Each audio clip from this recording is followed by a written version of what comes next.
Your star employee just quit. Not because of the work, not because of the pay, but because you couldn't stop checking in every 30 minutes, rewriting their work, and basically doing their job for them while they watched. Here's the brutal truth. 85% of employees say micromanagement is the number one reason they leave their jobs. And if you're thinking, well, I don't micromanage, let me ask you this.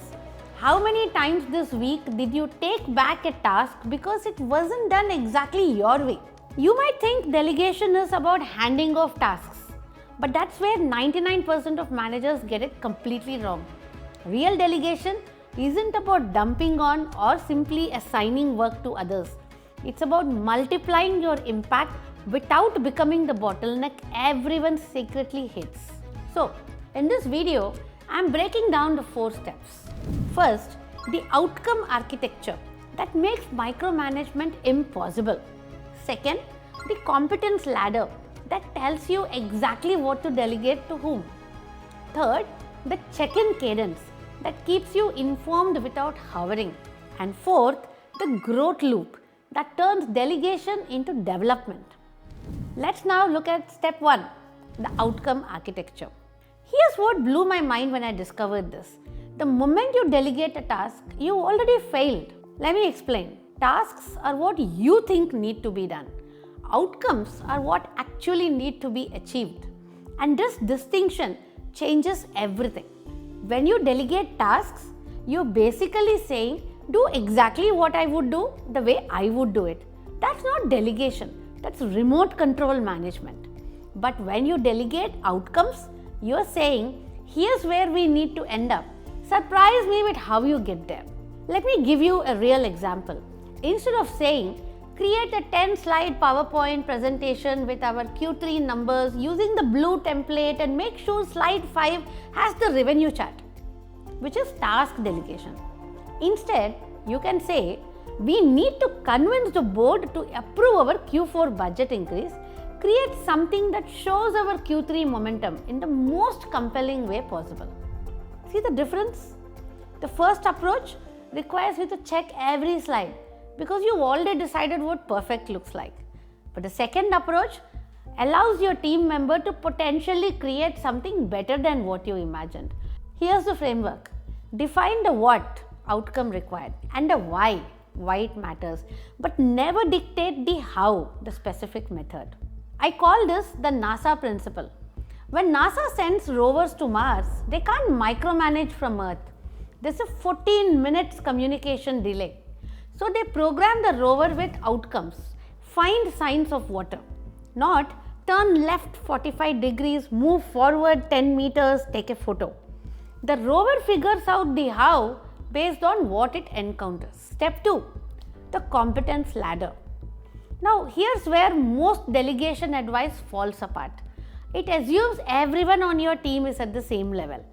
That's like giving everyone the same shoe size and wondering why some people can't walk properly. The competence ladder has 4 rungs, each of which requires a completely different delegation approach. Rung 1, learning mode. This person is new to this type of work. Here, you delegate simple low-risk outcomes with detailed guardrails. Think training wheels. You might check in daily, but you're checking understanding, not checking work. Rung 2, guided mode. They've done similar work but need occasional direction. Delegate moderate complexity outcomes with weekly check-ins. You are available for questions but not hovering. Rung 3 is the supported mode. They're competent but need strategic input. Delegate complex outcomes with milestone check-ins. You're a sounding board, not a supervisor. And rung 4 is the trusted mode. They might know more than you about this area. Delegate transformational outcomes with results only check-ins. You are learning from them at this point. Here's what changes everything. You can be on different rungs for different types of work. Your marketing director might be rung 4 for campaign strategy, but rung 2 for budget management. One size fits nobody. The magic happens when you explicitly discuss what rung someone is on for each type of outcome.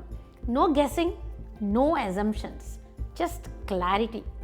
For client presentations, you're at rung 3, so I'll check in at key milestones. For data analysis, you're at rung 4, so just show me the final insights. This isn't about ranking people, it's about matching support to need. And here's the key, always delegate one rung up from where someone is completely comfortable. That stretch is where growth happens. Step 3, the check-in cadence. Let's talk about the check-in paradox. Check in too much and you're micromanaging. Check in too little and projects go off the rails. Most managers swing between these extremes like a pendulum of dysfunction. The solution isn't finding the right frequency. It's changing what check-ins actually are. Traditional check-ins are about control. Show me what you've done so I can fix it. Effective check-ins are about support.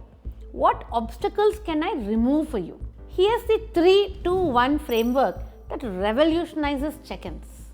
3 questions you can ask them. What wins have you had since we last talked? This builds confidence. What's blocking your progress? This identifies where you can actually help them. What do you need from me? This puts them in the driver's seat.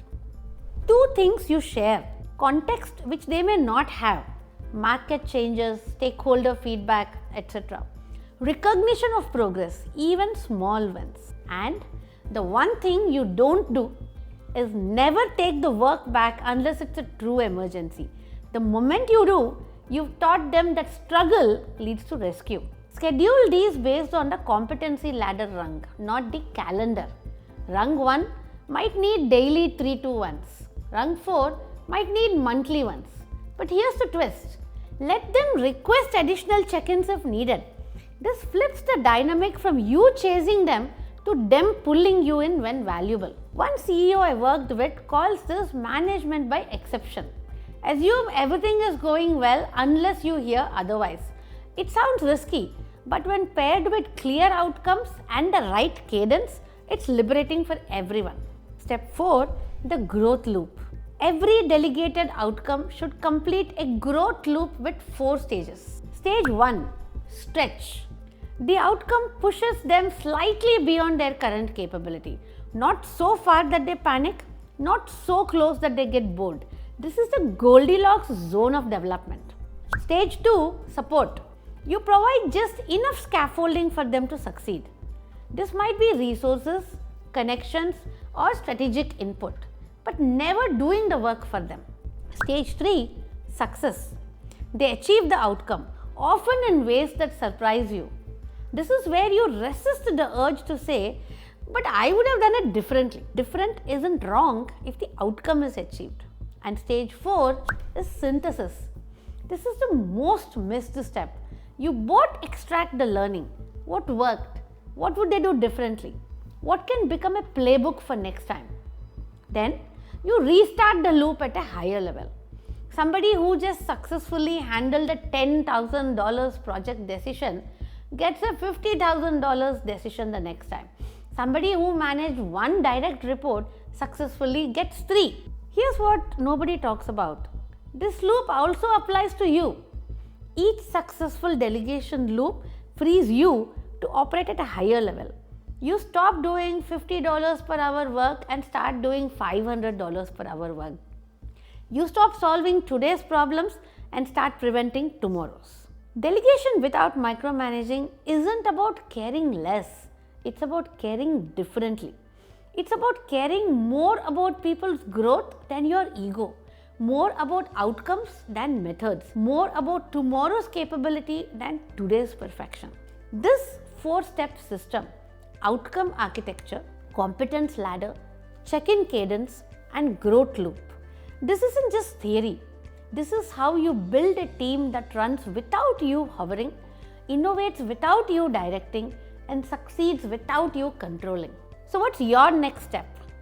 Take one task you're currently doing that someone else could own. Define the outcome, not the task.